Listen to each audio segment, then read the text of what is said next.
ഭഗവാനെ നാരായണ.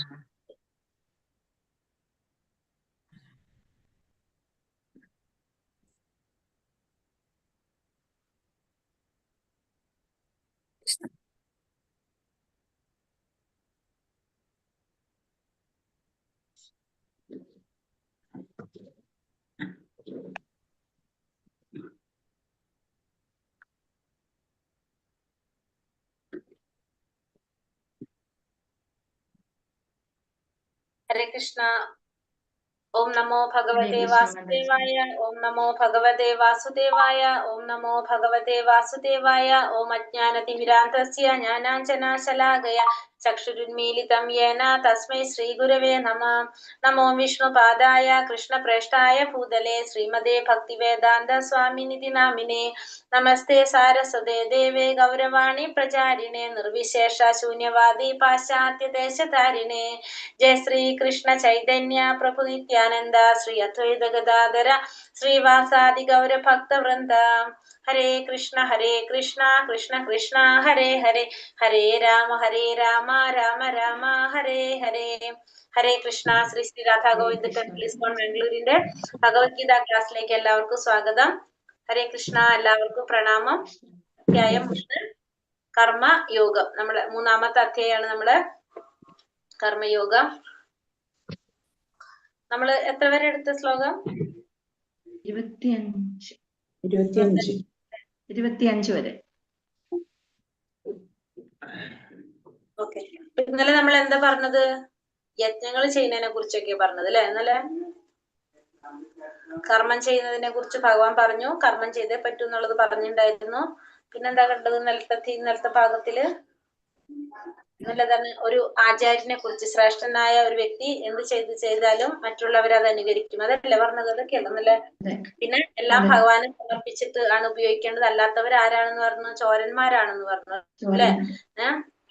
ഭഗവാന് നിവേദിക്കാതെ ഭക്ഷണം കഴിക്കുന്നവര് പാപമാണ് ഭുജിക്കുന്നതെന്ന് പറഞ്ഞു. പിന്നെന്താ പറഞ്ഞത്?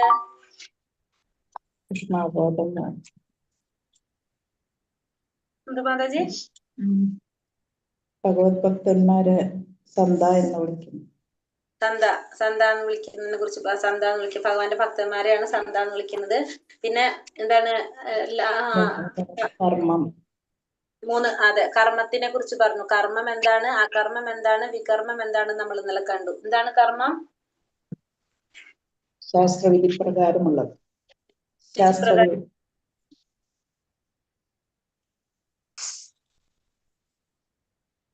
അതെ. അപ്പൊ നമ്മള് ശിക്ഷാഷ്ടകം എന്താന്ന് ചോദിച്ചിട്ടുണ്ടായിരുന്നു മാതാജി അല്ലെ?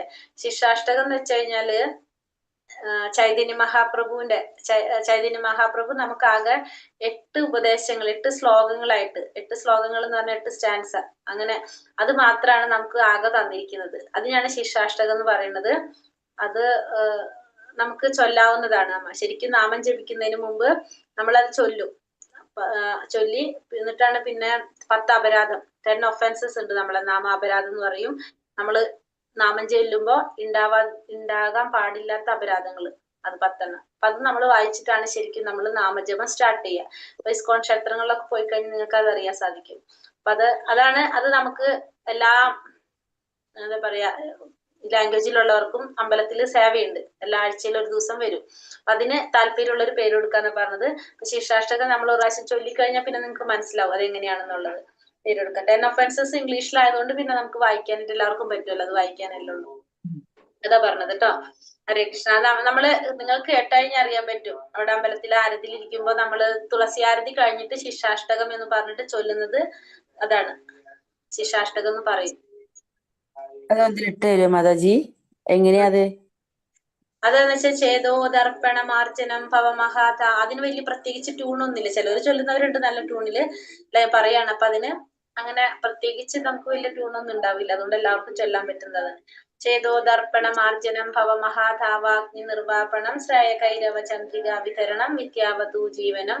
അങ്ങനെ പറയുന്ന 8 പദ്യങ്ങളുടെ ആണ് വരുന്നത്. 8 പദ്യങ്ങൾ സ്റ്റാൻസ.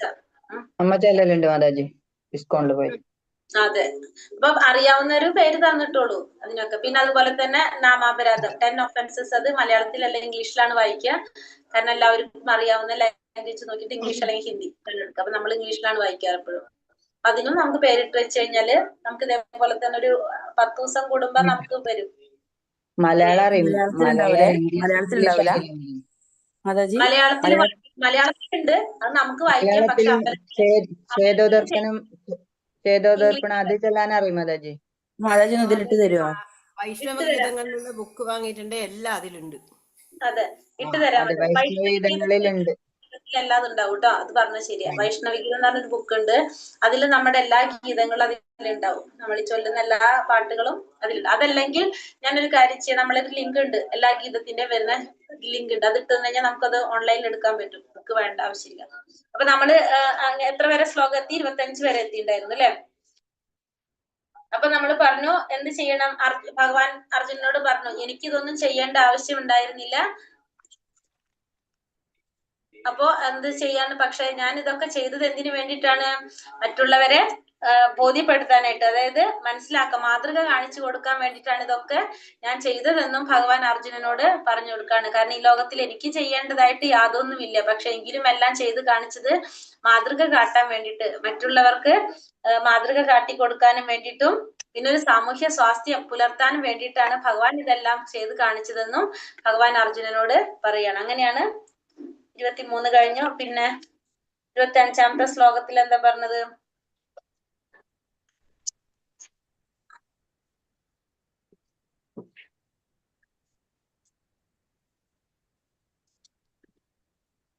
അറിവുള്ളവർ കർമ്മഫലത്തിൽ ആസക്തരാകാതെ കർമ്മം ചെയ്യും. കർമ്മം ചെയ്യണം കുറിച്ചല്ലേ? അതായത് അറിവുള്ളവർ എന്ത് ചെയ്യണം? ഫലത്തിൽ ആസക്തി ഇല്ലാതെ കർമ്മം ചെയ്യണം. കാരണം അറിവില്ലാത്തവർ എന്ത് ചെയ്തുകൊണ്ടിരിക്കും? അവരതിന്റെ ഫലം ആഗ്രഹിച്ചുകൊണ്ട്. അപ്പൊ അറിവുള്ളവർ അത് ചെയ്യണം, അവരെ നല്ല രീതിയിൽ നയിക്കാൻ വേണ്ടിയിട്ട്. അതാണ് നമ്മൾ 25-ാമത്തേല് പറഞ്ഞു നിർത്തിയത്. ഇനി 26-ല് എന്താ പറയുന്നത്? ഓം നമോ ഭഗവതേ വാസുദേവായ ന ബുദ്ധിഭേദം ജനയേത ജ്ഞാനം കർമ്മ സംഖ്യനാം ജോഷയത് സർവകർമാണി വിദ്വാൻ യുക്ത സമാചരൻ. വിധിക്കപ്പെട്ട കർമ്മങ്ങളുടെ ഫലത്തിൽ ആസക്തിയുള്ള അജ്ഞരായ ആളുകളെ വിദ്വാൻമാർ കർമ്മം ചെയ്യുന്നതിൽ നിന്നും വിലക്കരുത്. ഭക്തിഭാവനയോടെ കൃഷ്ണാവബോധത്തിന്റെ ക്രമേണയുള്ള പുരോഗമനത്തിന് വേണ്ടി പ്രവർത്തിക്കുവാൻ അവരെ പ്രേരിപ്പിക്കണം. അപ്പൊ വിധിക്കപ്പെട്ട കർമ്മങ്ങളുടെ ഫലത്തിൽ ആസക്തിയുള്ള അജ്ഞരായ ആളുകളെ വിദ്വാൻമാര് കർമ്മം ചെയ്യുന്നതിൽ നിന്ന് വിലക്കരുത്. അപ്പൊ ഒരിക്കലും വിധിക്കപ്പെട്ട കർമ്മത്തിന്റെ ഫലത്തില് ആസക്തിയുള്ളവര്, ഇപ്പൊ നമുക്ക് ഓരോരുത്തർക്കും വിധിക്കപ്പെട്ട കർമ്മമുണ്ട്. ആ കർമ്മം ചെയ്യുമ്പോൾ അതിന്റെ ഫലത്തിൽ ആസക്തിയുള്ളവരെ, അജ്ഞരായ ആളുകളെ, അതായത് അജ്ഞരായിട്ടുള്ള ആളുകളെ വിദ്വാൻമാർ എന്ത് ചെയ്യരുത്? കർമ്മം ചെയ്യുന്നതിന് വിലക്കാൻ പാടില്ല. നമ്മൾ അങ്ങനെ ചെയ്യാൻ പാടില്ല എന്ന് പറഞ്ഞാൽ അവരെ വിലക്കാൻ പാടില്ല. എന്താണ് വേണ്ടത്? ഭക്തിഭാവനയോടെ കൃഷ്ണാവബോധത്തിന്റെ ക്രമേണയുള്ള പുരോഗമനത്തിന് വേണ്ടി പ്രവർത്തിക്കുവാൻ അവരെ പ്രേരിപ്പിക്കണം. അപ്പൊ അവരെ നമ്മൾ എന്ത് ചെയ്തു കൊണ്ടുവരണം? കൃഷ്ണാവബോധത്തിന്റെ ക്രമേണയുള്ള പുരോഗമനത്തിന്. അപ്പൊ പെട്ടെന്ന് തന്നെ പുരോഗമനം ഉണ്ടാവില്ല. പതുക്കെ പതുക്കെ അവർ ചെയ്തു വരുമ്പോ എന്ത് വരും? അവർക്ക് പുരോഗതി ഉണ്ടാകും. അപ്പൊ അതിലേക്ക് പുരോഗമനത്തിന് വേണ്ടി പ്രവർത്തിക്കാൻ അവരെ പ്രേരിപ്പിക്കുകയാണ് നമ്മൾ ചെയ്യേണ്ടത്. ഒരിക്കലും നമ്മൾ എന്ത് ചെയ്യാൻ പാടില്ല? വിലക്കാനായിട്ട് പാടില്ല. മൂഢന്റെ പ്രവൃത്തിയെ തടയേണ്ടതില്ല. കുറച്ചെങ്കിലും കൃഷ്ണാവബോധമുള്ള ഒരാൾക്ക് മറ്റു വൈദിക നിബന്ധനകളെ കാത്തിരിക്കാതെ നേരിട്ട് ഭഗവത് സേവനത്തിൽ ഏർപ്പെടാം. കൃഷ്ണാവബോധം സ്വീകരിക്കുന്നത് മൂലം വിധിക്കപ്പെട്ട കർമ്മങ്ങൾ ചെയ്യുന്നത് കൊണ്ട് കിട്ടാവുന്ന ഫലങ്ങളെല്ലാം നേരിട്ട് സിദ്ധിക്കുന്നതാണ്. അപ്പൊ നമ്മൾ ഒരിക്കലും എന്ത് ചെയ്യരുത്? ആ മൂഢന്റെ പ്രവൃത്തിയെ തടയാനായിട്ട് പാടില്ല. കുറച്ചെങ്കിലും കൃഷ്ണാവബോധമുള്ള ഒരു വ്യക്തിക്ക് എന്ത് സാധിക്കും? ഈ വൈദിക നിബന്ധനകളൊന്നും അനുസരിക്കാതെ കാത്തിരിക്കാതെ തന്നെ ചെയ്യാൻ, നേരിട്ട് ഭഗവാന്റെ സേവനത്തിലേക്ക് ഏർപ്പെടാനായിട്ട് സാധിക്കും. അപ്പൊ കൃഷ്ണാവബോധം സ്വീകരിക്കുന്നത് കൊണ്ട് വിധിക്കപ്പെട്ട കർമ്മങ്ങൾ ചെയ്യുന്നത് കൊണ്ട് കിട്ടാവുന്ന ഫലങ്ങളൊക്കെ തന്നെത്താനെ നമുക്ക് അതും കിട്ടും. കാരണം അതിന്റെ പ്രത്യേകം പിന്നെ അതെടുത്ത് ചെയ്യേണ്ടതായിട്ട് ആവശ്യം വരുന്നില്ല കൃഷ്ണാവബോധത്തോടെ പ്രവർത്തിക്കുന്നവർക്ക്. പ്രകൃതേ ക്രിയമാണാനി ഗുണൈ കർമാണി സർവശഃ അഹങ്കാര വിമൂഢാത്മാ കർത്താഹാമിതി മന്യതേ. മിഥ്യാഹങ്കാരത്തിന്റെ പ്രഭാവത്താൽ മോഹിതനായ ജീവാത്മാവ് താനാണ് കർമ്മങ്ങൾ ചെയ്യുന്നതെന്ന് ചിന്തിക്കുന്നു. വാസ്തവത്തിൽ പ്രകൃതിയുടെ 3 ഗുണങ്ങളാണത് നിർവഹിക്കുന്നത്. അപ്പൊ മിഥ്യാഹങ്കാരത്തിന്റെ പ്രഭാവം കൊണ്ട് ജീവാത്മാവ് വിചാരിക്കാണ് താനാണ് കർമ്മങ്ങൾ ചെയ്യുന്നതെന്ന്. പക്ഷെ എന്താണ്, വാസ്തവത്തിൽ പ്രകൃതിയുടെ 3 ഗുണങ്ങളാണിത് നിർവഹിക്കുന്നത്. ഭൗതിക പ്രകൃതിയുടെ 3 ഗുണങ്ങളാണ് നിർവഹിക്കുന്നത്. പക്ഷെ ജീവാത്മാവ് വിചാരിക്കുന്നത് എന്താണ്, താനാണ് കർമ്മങ്ങൾ ചെയ്യുന്നതെന്ന് ചിന്തിക്കുന്നു. ഏറെ കാലമായി ഇന്ദ്രിയങ്ങളെ സുഖഭോഗങ്ങൾക്കായി ദുരുപയോഗപ്പെടുത്തി പോന്നതിനാൽ മനുഷ്യർ അഹങ്കാരത്താൽ വ്യാമോഹിതനായി കൃഷ്ണനും താനുമായുള്ള ശാശ്വത ബന്ധം മറന്നുപോയിരിക്കുന്നു. ഋഷികേശൻ അഥവാ ഇന്ദ്രിയങ്ങൾക്ക് അധിപതിയാണ് ഭഗവാൻ എന്നും അവൻ ഓർക്കുന്നില്ല. അപ്പൊ ഏറെ കാലമായിട്ട് ഇന്ദ്രിയങ്ങളെ സുഖഭോഗങ്ങൾക്കായിട്ട് ദുരുപയോഗപ്പെടുത്തി പോന്നത് കൊണ്ട് മനുഷ്യൻ അഹങ്കാരം കൊണ്ട് വ്യാമോഹിതനായി തീർന്നിട്ട് എന്താണ്, ഭഗവാനും താനും തമ്മിലുള്ള ആ ശാശ്വത ബന്ധം ആര് മറന്നുപോയി, മനുഷ്യര് മറന്നുപോയി.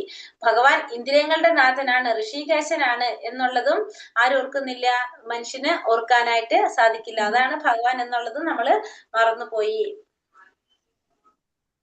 തത്വവിത്തു മഹാബാഹോ ഗുണകർമാ വിഭാഗയോ ഗുണാഗുണേഷു വർത്തന്ത ഇതി മത്വാന സച്യതേ.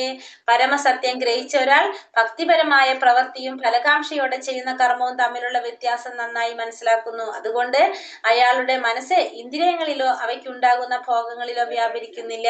അപ്പൊ പരമസത്യത്തെ ഗ്രഹിച്ചൊരു വ്യക്തി ഭക്തിഭരിതമായ പ്രവൃത്തിയും ഫലകാംക്ഷയോടെ ചെയ്യുന്ന കർമ്മവും തമ്മിലുള്ള വ്യത്യാസം മനസ്സിലാക്കും. അപ്പൊ പരമസത്യത്തെ കുറിച്ച് മനസ്സിലായ ഒരു വ്യക്തിക്ക് എന്ത് സാധിക്കാണ്, നമ്മൾ ഫലം ആഗ്രഹിച്ചുകൊണ്ട് ചെയ്യുന്ന കർമ്മത്തെ കുറിച്ചും ഭക്തിയുടെ സേവനത്തെ കുറിച്ചും ബോധത്തോടെ ചെയ്യുന്ന പ്രവൃത്തിയെ കുറിച്ചും തമ്മിലുള്ള വ്യത്യാസം ആർക്കറിയാൻ സാധിക്കും, ആ പരമസത്യം ഗ്രഹിച്ച ആ വ്യക്തിക്ക് അറിയാനായിട്ട് സാധിക്കും. അതുകൊണ്ട് തന്നെ അയാളുടെ മനസ്സ് ഇന്ദ്രിയങ്ങളിലോ അവയ്ക്ക് വേണ്ടുന്ന ഭോഗങ്ങളിലോ വ്യാപരിക്കുന്നില്ല. അപ്പൊ അങ്ങനെയുള്ള ഒരു വ്യക്തിക്ക് എന്തുണ്ടാവില്ല, ഇന്ദ്രിയ വിഷയങ്ങളില് അല്ലെങ്കിൽ ഇന്ദ്രിയ വിഷയങ്ങളിൽ എന്തുണ്ടാവില്ല, ആസക്തി ഉണ്ടാകില്ല പരമസത്യത്തെ ഗ്രഹിച്ച വ്യക്തിക്ക്.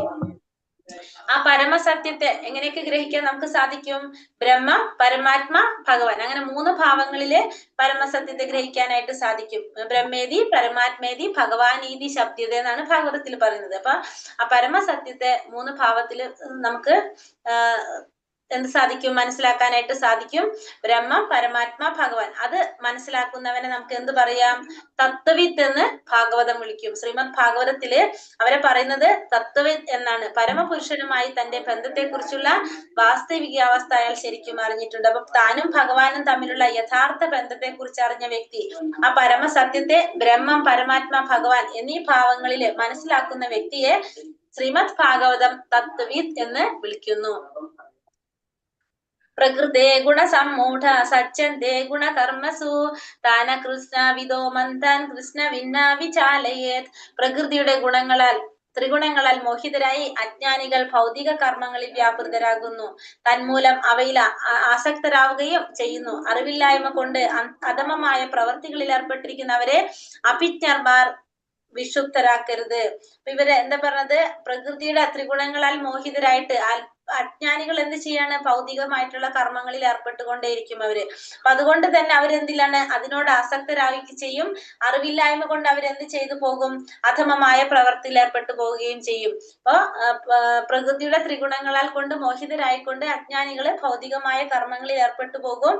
ത്രിഗുണങ്ങള് നമ്മളെ ബാധിക്കുമ്പോ അപ്പൊ നമ്മൾ എന്താണ്, അതിൽ കൂടുതൽ ആസക്തരാവുകയും അറിവില്ലായ്മ കൊണ്ട് അധമമായ പ്രവർത്തികളിൽ നമ്മൾ ഏർപ്പെട്ടു പോവുകയും ചെയ്യും. ശാരീരിക ബോധത്തോട് അത്യന്തം ആകൃഷ്ടനായ ഒരാൾ മന്ദൻ അഥവാ ആത്മാവിനെ കുറിച്ച് ബോധമില്ലാത്ത ഒരൽസൻ എന്നറിയപ്പെടുന്നു. അപ്പൊ ശാരീരിക ബോധത്തോടെ ഇരിക്കുമ്പോൾ നമുക്ക് എന്തിനെ കുറിച്ച് അറിയുന്നില്ല, ആത്മാവിനെ കുറിച്ചുള്ള ബോധം നമുക്ക് ഉണ്ടാകുന്നില്ല.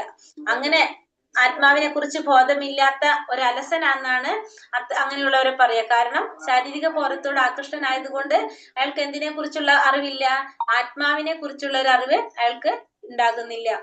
മയി സർവാണി കർമാണി സന്യാസ്യാധ്യാത്മചേതസ നിരാശീർ നിർമ്മമോ ഭൂത യുദ്ധ. അതുകൊണ്ട് അല്ലയോ അർജുന, നിന്റെ കർമ്മങ്ങളെല്ലാം എനിക്കായി അർപ്പിച്ചുകൊണ്ട് എന്നെ കുറിച്ചുള്ള പൂർണ്ണ ജ്ഞാനത്തോടെ ലാഭേച്ഛയോ ഉടമസ്ഥാവകാശ ബോധമോ അലസതയോ കൂടാതെ യുദ്ധം ചെയ്യൂ. അതുകൊണ്ട് അർജുന, നീ എന്ത് ചെയ്യണം? നിന്റെ കർമ്മങ്ങളെല്ലാം എനിക്കായിട്ട് അർപ്പിച്ചുകൊണ്ട് എന്നെ കുറിച്ചുള്ള പൂർണ്ണജ്ഞാനത്തോടെ ലാഭേച്ഛയോ ഉടമസ്ഥാവകാശ ബോധമോ അലസതയോ കൂടാതെ യുദ്ധം ചെയ്യൂ. അപ്പൊ അർജുനോട് പറയാണ്, നീ എന്ത് ചെയ്യണം? നീ യുദ്ധം ചെയ്യണം. ആ നിന്റെ കർമ്മം മുഴുവൻ എനിക്കായി അർപ്പിച്ചുകൊണ്ട് ചെയ്യണം. നീ എങ്ങനെയായിരിക്കണം? എന്നെ കുറിച്ചുള്ള പൂർണ്ണജ്ഞാനത്തോടെ, എന്നെ കുറിച്ചുള്ള ജ്ഞാനം ഉണ്ടായിരിക്കണം, ലാഭേച്ഛ ഉണ്ടാവാൻ പാടില്ല, ഉടമസ്ഥാവകാശ ബോധവും അലസതയും ഇല്ലാതെ യുദ്ധം ചെയ്യാനായിട്ട് അർജുനനോട് ഭഗവാൻ പറയാണ് ഇവിടെ. ഒരു കാഷ്യർ തന്റെ യജമാനന് വേണ്ടി ലക്ഷക്കണക്കിന് നാണയങ്ങൾ എണ്ണുന്നു, എങ്കിലും ഒരു ചില്ലി പോലും തന്റേതെന്ന് അവകാശപ്പെടുന്നില്ല. അതുപോലെ തന്നെ ഈ ലോകത്തിലുള്ളതൊന്നും ഏതെങ്കിലും ഒരു വ്യക്തിയുടേതല്ല, എല്ലാം ഭഗവാന്റേത് മാത്രമാണെന്ന് ഓരോരുത്തരും മനസ്സിലാക്കണം. ഒരു ജോലി ചെയ്യുന്ന ഒരു വ്യക്തി, അല്ലെ, കാഷ്യർ ആയിട്ടുള്ള ഒരു വ്യക്തി തന്റെ യജമാനന് വേണ്ടിയിട്ടാണ് ആ പൈസ മുഴുവനും എണ്ണുന്നതും സൂക്ഷിക്കുന്നതല്ല. വൈകുന്നേരം പോരുമ്പോ നമ്മളത് തിരിച്ച് യജമാനെ ഏൽപ്പിച്ചിട്ടാണ് നമ്മളതൊക്കെ പോരുന്നത്. പക്ഷെ ഒരിക്കലും നമുക്ക് എന്ത് പാടില്ല? അതിനൊരു പൈസ പോലും നമുക്ക് നമ്മുടേതെന്ന് അവകാശപ്പെടാൻ നമുക്കില്ല. അതേപോലെ തന്നെയാണ് ഈ ഭൗതിക ലോകത്തില് ഉള്ളതെല്ലാതും ആരുടെയാണ്? ഭഗവാന്റേതാണ്, നമ്മുടേതല്ല, ഭഗവാന്റേത് മാത്രമാണെന്നുള്ളത് നമ്മൾ ഓരോരുത്തരും മനസ്സിലാക്കേണ്ടതാണ്. നമ്മൾ പറയാറുണ്ട്, ഒരു വാടക വീട്ടിൽ പോയിട്ട് തിരിച്ചു പോരുന്ന പോലെ നമ്മളേതായിട്ട് യാതൊന്നും ഇല്ല അവിടെ. യേമേ മതമിതം നിത്യം അനുതിഷ്ഠന്തി മാനവഃ ശ്രദ്ധാവന്തോ ന സൂയന്തോ മുച്യന്തേ തേപി കർമ്മഭിഃ. എന്റെ ആജ്ഞാനുസാരം സ്വകർമ്മങ്ങൾ നിർവഹിക്കുകയും അസൂയ കൂടാതെ വിശ്വാസപൂർവ്വം ഈ ഉപദേശങ്ങൾ അനുസരിക്കുകയും ചെയ്യുന്നവർ കർമ്മഫലങ്ങളുടെ കുടുക്കിൽ നിന്ന് മോചനം നേടുന്നു. ആരാണോ എന്റെ ആജ്ഞയ്ക്കനുസരിച്ച് സ്വന്തം കർമ്മങ്ങളെല്ലാം നിർവഹിക്കുന്നത്, പിന്നെ അസൂയ കൂടാതെ വിശ്വാസപൂർവ്വം ഈ ഉപദേശങ്ങൾ അനുസരിക്കുകയും ചെയ്യുന്നവർ കർമ്മഫലങ്ങളുടെ കുടുക്കിൽ നിന്ന് മോചനം നേടും. അപ്പൊ നമുക്ക് ഭക്തിയിൽ നല്ല എപ്പോഴും ഏറ്റവും നമുക്ക് എന്താണ് പറയാ, മാറ്റാൻ പറ്റാത്തൊരു സംഭവം എന്താണ്? അസൂയ. ഈ അസൂയ നമ്മളെ നാശത്തിന് കാരണമാക്കുന്നതാണ് നമ്മുടെ അസൂയ. അപ്പൊ അത് ഇല്ലാതെ വിശ്വാസപൂർവ്വം ഉപദേശങ്ങൾ അനുസരിക്കുകയും ചെയ്യുന്നവർക്ക് എന്തുണ്ടാവും? കർമ്മഫലങ്ങളുടെ കുടുക്കിൽ നിന്ന് നമുക്ക് മോചനം നേടാനായിട്ട് സാധിക്കും. നമ്മുടെ അസൂയ മാറ്റാനായിട്ടാണ് ഏറ്റവും, ബാക്കി എല്ലാത്തിനും നമുക്ക് പെട്ടെന്ന് മാറ്റാൻ സാധിക്കും പതുക്കെ ഓരോ കാര്യങ്ങൾ. പക്ഷേ അപ്പൊ അസൂയാണ് നമുക്ക് മാറ്റാനായിട്ട് ബുദ്ധിമുട്ടുള്ളതെന്നാണ് പറയുന്നത്. അപ്പൊ അതിനെ നമ്മൾ തരണം ചെയ്യാനായിട്ട് പഠിക്കാനായിട്ട് ശ്രമിക്കണം. നമ്മൾ പതുക്കെ നമുക്ക് മാറ്റാനായിട്ട് നോക്കണം. അപ്പൊ അജ്ഞാനുസാരം സ്വകർമ്മങ്ങൾ നിർവഹിക്കുകയും അസൂയ കൂടാതെ വിശ്വാസപൂർവ്വം ഈ ഉപദേശങ്ങൾ അനുസരിക്കുകയും ചെയ്യുന്നവർക്ക് കർമ്മഫലങ്ങളുടെ കുടുക്കിൽ നിന്ന് മോചനം നേടാനായിട്ട് സാധിക്കും. കൃഷ്ണനിൽ വിശ്വാസമില്ലാതെ ഭഗവത്ഗീതയ്ക്ക് ഭാഷ്യം എഴുതുന്ന തത്വജ്ഞാനികളുണ്ട്. ഭഗവാനിൽ വിശ്വാസം ഇല്ലാതെ ഈ ഭഗവത്ഗീതയ്ക്ക് ഭാഷ്യം എഴുതുന്നവര്, കർമ്മങ്ങളുടെ കുരുക്കിൽ നിന്ന് അവർക്കൊരിക്കലും മോചനമില്ല. എന്നാൽ സനാതനമായ ഭഗവത് കൽപ്പനകളിൽ വിശ്വാസം ഉറച്ചൊരു സാധാരണ മനുഷ്യന് ആ കൽപ്പനകൾ നിറവേറ്റാൻ കഴിഞ്ഞില്ലെങ്കിൽ കൂടി കാർമിക നിയമത്തിന്റെ ബന്ധനത്തിൽ നിന്ന് മുക്തനാകാൻ സാധിക്കും. അപ്പൊ ഭഗവാനിൽ വിശ്വാസം ഇല്ലാത്തവര്, ഈ ഭഗവത്ഗീതയ്ക്ക് ഭാഷ്യം എഴുതുന്നവര്, അതേപോലെ തന്നെ കർമ്മങ്ങളുടെ കുരുക്കിൽ നിന്ന് അവർക്ക് മോചനമില്ല. എന്നാൽ സനാതനമായ ഭഗവത് കൽപ്പനകളിൽ വിശ്വാസമുറച്ചൊരു സാധാരണ മനുഷ്യന് ആ കൽപ്പനകൾ നിറവേറ്റാൻ കഴിഞ്ഞില്ലെങ്കിൽ കൂടി കാർമിക നിയമത്തിന്റെ ബന്ധനത്തിൽ നിന്ന് മുക്തനാകാൻ സാധിക്കും. അപ്പൊ ഭഗവാനിൽ വിശ്വാസം ഇല്ലാത്ത ഒരു വ്യക്തി ഭഗവത്ഗീത പോലുള്ള ഗ്രന്ഥങ്ങൾക്ക് ഭാഷ്യം എഴുതുമ്പോൾ എന്താ സംഭവിക്കുക? നമ്മൾ ഭക്തി ഇല്ലാതെ, നമ്മള് ഇപ്പൊ ഭാഗവതം വായിക്കുമ്പോ അല്ലെങ്കിൽ ഭഗവത്ഗീത വായിക്കുമ്പോൾ നമുക്ക് അതിൽ എന്താണ്? ഭക്തിയാണ് നമുക്ക് കിട്ടുന്നത്. നമുക്ക് അതിലൂടെ ആ ഭക്തി നമ്മൾ കൂടുതൽ എന്താ സംഭവിക്കുക? നമുക്ക് ഭഗവാനോട് നമ്മൾ അടുക്കാണ് ചെയ്യുന്നത്. പക്ഷെ നേരെ മറിച്ച് ഒരു ഭൗതികവാദി ഭഗവത്ഗീതയ്ക്ക് വ്യാഖ്യാനം തരാണെങ്കിൽ എന്താണ്? എന്തെങ്കിലും അങ്ങനത്തെ കാര്യങ്ങളായിരിക്കും അവരതിൽ ഫോക്കസ് ചെയ്തിട്ടുണ്ടാവുക. ഫോക്കസ് ചെയ്യുന്നത് അത്തരത്തിലുള്ള കാര്യങ്ങളായിരിക്കും. ഇപ്പൊ നമുക്ക് ഉദാഹരണം പറഞ്ഞു കഴിഞ്ഞാല് നമ്മളെ തൃശ്ശൂരുള്ള കോച്ചിങ് സെന്റർ നടത്തുന്ന PC തോമസിനെ എടുക്കാം. അദ്ദേഹം ഭഗവത്ഗീതയ്ക്ക് വ്യാഖ്യാനം ചെയ്തിട്ടുണ്ട്. പക്ഷെ അദ്ദേഹത്തിന്റെ ഭഗവത്ഗീത കൂടുതൽ ഫോക്കസ് ചെയ്യുന്നത് എന്തിനാണ്? മെഡിറ്റേഷൻ, അതായത് കോൺസെൻട്രേഷൻ, അതായത് മെഡിസിൻ പഠിക്കുന്ന കുട്ടികളെ, നീറ്റ് പ്രിപ്പയർ ചെയ്യാനായിട്ടുള്ള കുട്ടികൾക്ക് വേണ്ടിയിട്ടാണ് അദ്ദേഹം അത് ചെയ്തിരിക്കുന്നത്.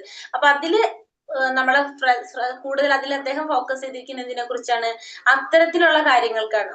തെറ്റെന്നല്ല പറഞ്ഞത്. അപ്പൊ അത്തരത്തിലുള്ള കാര്യങ്ങൾ, അപ്പൊ നമ്മൾ ഏതാണോ നമ്മളുടെ ഫോക്കസ് ചെയ്യുന്നത്, നമ്മൾ ആ ഒരു സബ്ജക്റ്റിനായിരിക്കും നമ്മൾ അതിൽ പ്രാധാന്യം കൊടുക്കുന്നത്. ഒരു ഭക്തനാണ് അത് ചെയ്യുന്നതെങ്കിൽ എന്തിനായിരിക്കും പ്രാധാന്യം കൊടുക്കുക? ഭക്തിയിലേക്കാണ്. കാരണം നമ്മുടെ പരമമായ ലക്ഷ്യം എന്ന് പറഞ്ഞാല് ഭഗവാനെ സേവിക്കുക, സാക്ഷാത്കാരം നേടാന്നുള്ളതാണ്. അതാണ് ജീവിതത്തിന്റെ ലക്ഷ്യം. അപ്പൊ അതിനേക്കാണ് നമ്മൾ എന്ത് ചെയ്യേണ്ടത്? ഫോക്കസ് ചെയ്യേണ്ടത്.